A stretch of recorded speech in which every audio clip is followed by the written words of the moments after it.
Aleluia, louvado seja o nome do Senhor. Quero cumprimentar os irmãos, os ouvintes com a paz do Senhor Jesus. E de antemão já ler a palavra de Deus. Quero ler 2 versículos. O primeiro versículo está em Mateus capítulo 4, versículo 23, que diz assim: percorria Jesus toda a Galileia, ensinando nas sinagogas, pregando o evangelho do reino e curando toda sorte de doenças e enfermidades entre o povo. Segundo versículo está no mesmo livro de Mateus, capítulo 27, e o versículo 17, que diz assim: estando, pois, o povo reunido, perguntou-lhes Pilatos: a quem quereis que eu vos solte? A Barrabás ou a Jesus chamado Cristo? Glória a Deus. É bem, creio eu, que é bem do conhecimento de todos que escutam este som,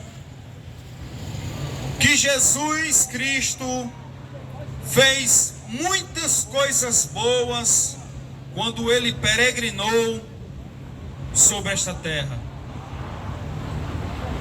De fato, o principal objetivo de Jesus era trazer ao conhecimento do homem as maravilhas que Deus estava a guardar para todos aqueles que tivessem uma vida de fidelidade com Deus. Mas esse amor de Jesus, esse amor que Jesus levava dentro de si, era um amor tão grande, um amor com tantas extensões, por assim dizer, que ele não só pregou a palavra de Deus, ele não só trouxe as grandes promessas de Deus para o povo, ele não só mostrou ao povo, através das suas palavras, que existia um Deus abençoador, um Deus que tinha um plano singular para o homem, um Deus que queria refazer uma aliança com o homem, uma aliança de eternidade. Mas também Jesus abençoou. Veja que o primeiro versículo que eu li diz que ele percorria as sinagogas, ele percorria os lugares, abençoando, curando, fazendo maravilhas. Diz no versículo seguinte que a sua fama se espalhou. Por quê? Porque Jesus, ele fez o que nenhum outro fez. Trouxe palavra, trouxe cura, trouxe alimento, trouxe salvação, trouxe libertação, trouxe saúde, trouxe graça, trouxe alegria, trouxe felicidade, trouxe paz. Jesus trouxe a presença de Deus diante dos homens.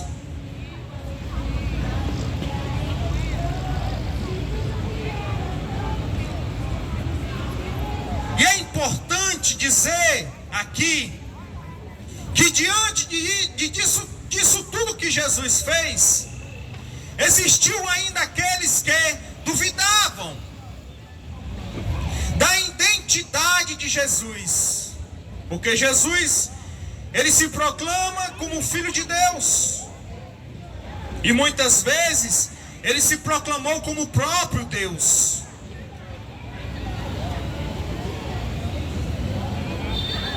Por fim, Jesus fala que todo o poder nos céus e na terra eram entregues a Ele.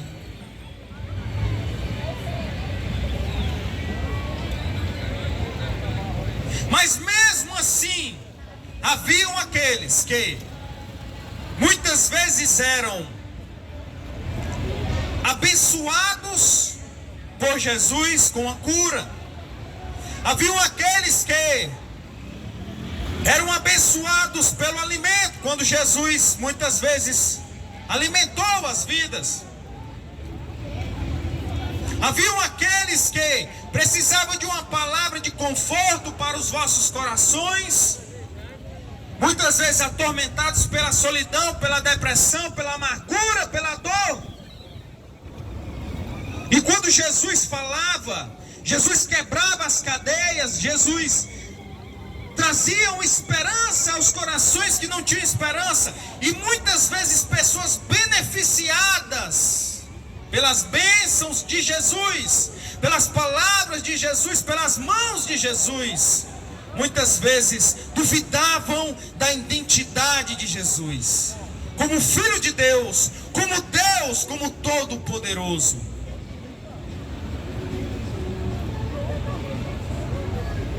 E chega um momento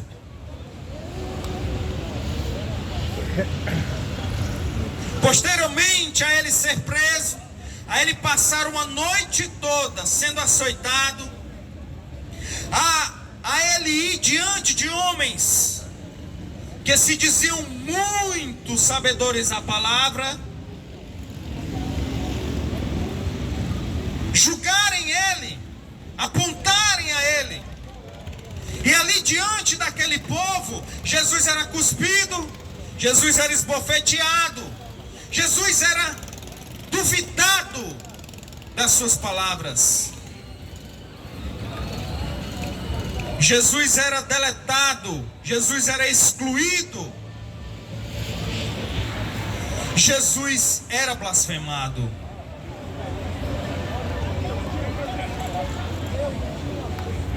E no meio daquele povo, ouso eu a dizer que haviam vidas que tinham sido abençoadas por aquele Jesus que agora estava sendo esbofeteado, cuspido e blasfemado pelas mesmas vidas.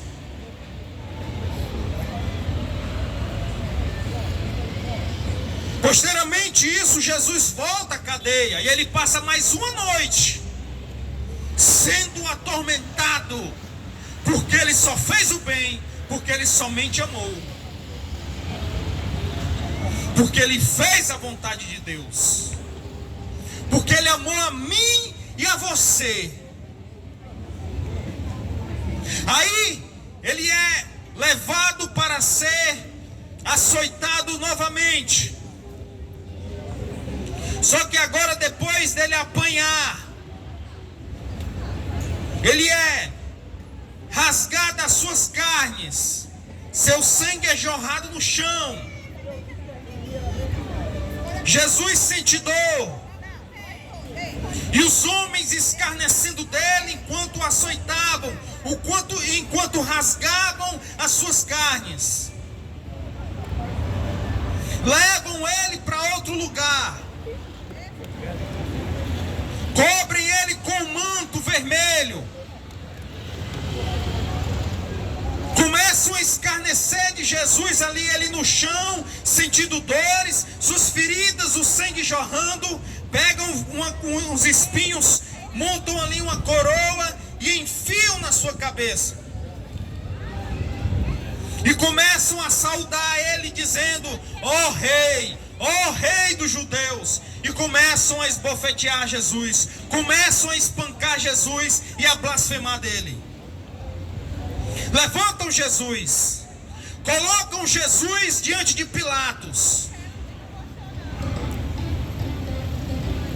E Pilatos começa a questionar ele: me dizes quem tu és? Tu diz que és o rei dos judeus, tu és verdadeiramente rei? E Jesus fica calado. Tu fala que tu é a verdade, tu fala de uma verdade. Que verdade é essa? Me mostra essa verdade. E Jesus calado.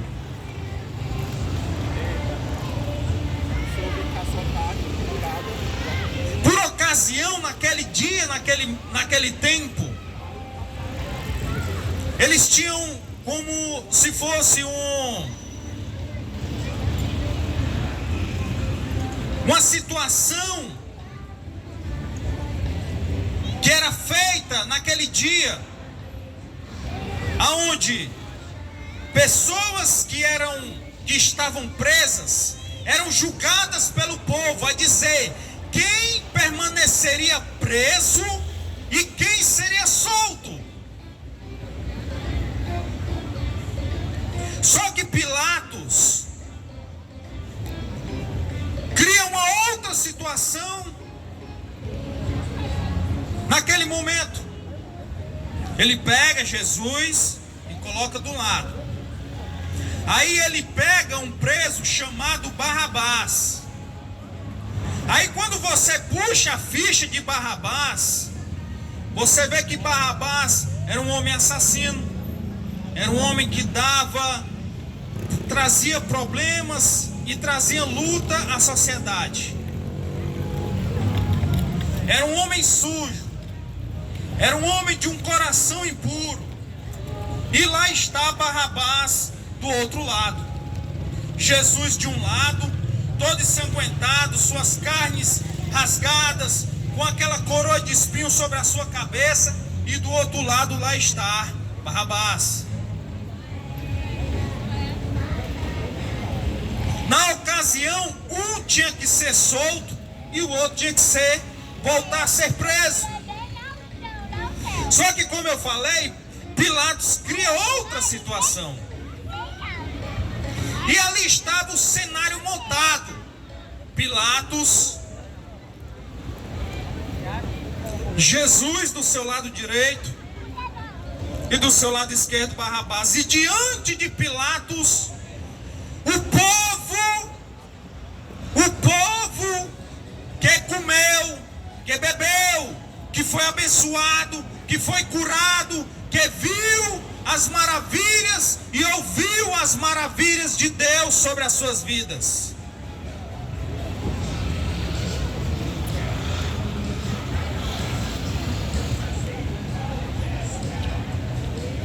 Pilatos então faz uma pergunta ao povo: a quem eu vou soltar?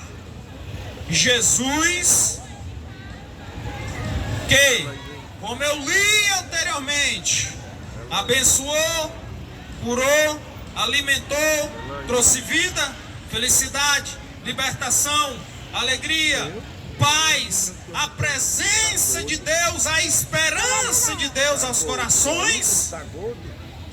Ou Barrabás, que matou, que assaltou, que deu problema a mim, que trouxe dor de cabeça à sociedade, que fez coisas que são totalmente contra a lei, desagradáveis? Quem eu vou soltar? Quem vocês querem que ande no meio de vocês?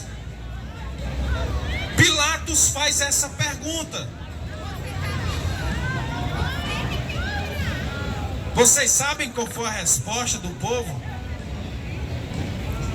Diz que unanimamente, eu não posso nem concretizar essa palavra unanimamente, porque provavelmente haviam pessoas ali que verdadeiramente tinham fé e sabiam que Jesus era o Filho de Deus. Mas 90% daquele povo começou a gritar: solta Barrabás, solta Barrabás, solta Barrabás. Pilatos, sem acreditar no que estava ouvindo,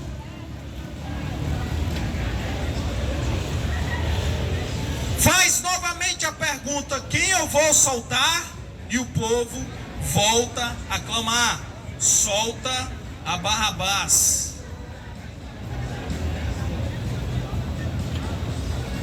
Então, Barrabás é solto e ele volta para a sociedade. E aí ele faz mais uma pergunta: e a Jesus, o que eu devo fazer? O povo então começa a clamar: crucificai-o, crucificai-o, crucificai-o. O que vocês querem que eu faça de Jesus? E o povo clama: crucificai-o, crucificai-o, crucificai-o. A pior morte que existia se chamava ser crucificado. A morte por crucifixo tinha uma simbologia, um significado. Quem era morto na cruz, quem era crucificado, essa pessoa ela era amaldiçoada, ela e toda a sua geração. Porque a cruz simbolizava a maldição sobre a vida daquele que estava, como diz em Gálatas: maldito todo aquele que vai ao madeiro. Então aquele povo amaldiçoa Jesus Cristo pelas maravilhas que Jesus fez por aquele povo. Então nós sabemos qual é o capítulo final dessa história. Jesus foi crucificado, porque muitas vezes você dentro da sua casa tem lá uma imagem de Jesus crucificado, as suas mãos com os cravos, seus pés com os cravos, do lado dele furado e descendo sangue, e ele com a coroa de espinho e o seu semblante de dor naquela cruz. Ali está a escolha do homem que não quis saber da voz de Deus, que não creu nas palavras de Jesus. E o que eu quero falar com tudo isso, meu amado? Estamos iniciando um novo ano. Um ano que te dará 365 dias, se for pela vontade de Deus, para que você faça escolhas. E essa noite é uma noite de escolhas para você, de escolha para você. Porque diante de você novamente é colocado Jesus Cristo, para você aceitá-lo na sua vida, para você tirar Jesus da cruz e agora crer que ele não está mais lá, saber que ele ao terceiro dia ele ressuscitou, e agora o Jesus que eu prego, que nós pregamos, ele está vivo e ele vive à direita de Deus Todo-Poderoso. Porque é esse Jesus que eu prego para você, é esse Jesus que eu aceito todos os dias da minha vida,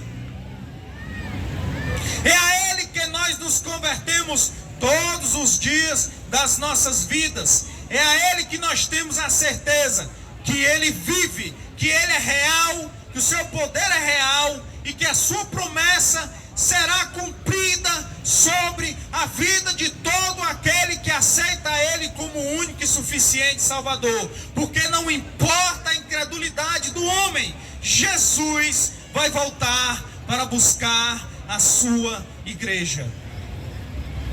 Essa promessa, ela é real. Essa herança existe. Porque Deus, todos os dias, na pessoa de Jesus, ele prova a sua existência nas nossas vidas. Ele prova a nós que o seu poder é real. E que que Ele está às portas de voltar a buscar a sua igreja. Amado, Deus está te dando novamente a oportunidade de você voltar-se para Deus, de você aceitar e escolher Jesus para que Ele viva na tua vida. Não existe outro caminho, não existe outra promessa, não existe outro semelhante a Jesus Cristo, a tudo que Ele fez, a tudo que Ele faz e a tudo que Ele fará, porque Ele é ontem, Ele é hoje, Ele é sempre, e o seu poder é imensurável. Jesus te ama, meu amado. Olha, Jesus te ama. O amor que Jesus tem por você, você jamais vai conseguir medir a altura, a profundidade, o comprimento, a largura desse amor que Ele tem por você. E é através desse amor que Ele quer te libertar desse mundo e te dar uma vida que você jamais imaginou, uma vida de felicidade, de alegria, de felicidade, de paz para o teu coração, te libertar de todas as enfermidades, de todo o mal que tem atormentado a tua vida, te fazer um homem e uma mulher feliz, aonde você vai entender que até hoje você perdeu tempo da sua vida sem Deus, sem Jesus no teu coração. É isso que Deus faz, e te fazer um novo herdeiro da promessa do nosso Senhor Jesus Cristo, de morarmos um dia em um lugar incorruptível, em um lugar onde Deus, na pessoa de Jesus, está preparando para o seu povo, e um dia Ele irá vir buscar a sua igreja. E quão bom seria se você estivesse nos caminhos do Senhor. Mas aqui, finalizando as minhas palavras, eu peço a bênção de Deus para a sua vida, e que esse ano Deus possa abençoar você grandiosamente, a você e a sua família. Que Deus possa te ajudar, que Deus possa te abençoar naquilo que tu tem dificuldade, que Deus possa abrir as portas da tua vida, que Deus te abençoe, que Deus te ajude, que o Senhor esteja contigo todos os dias da tua vida. E eu agradeço a oportunidade, em nome de Jesus. Amém.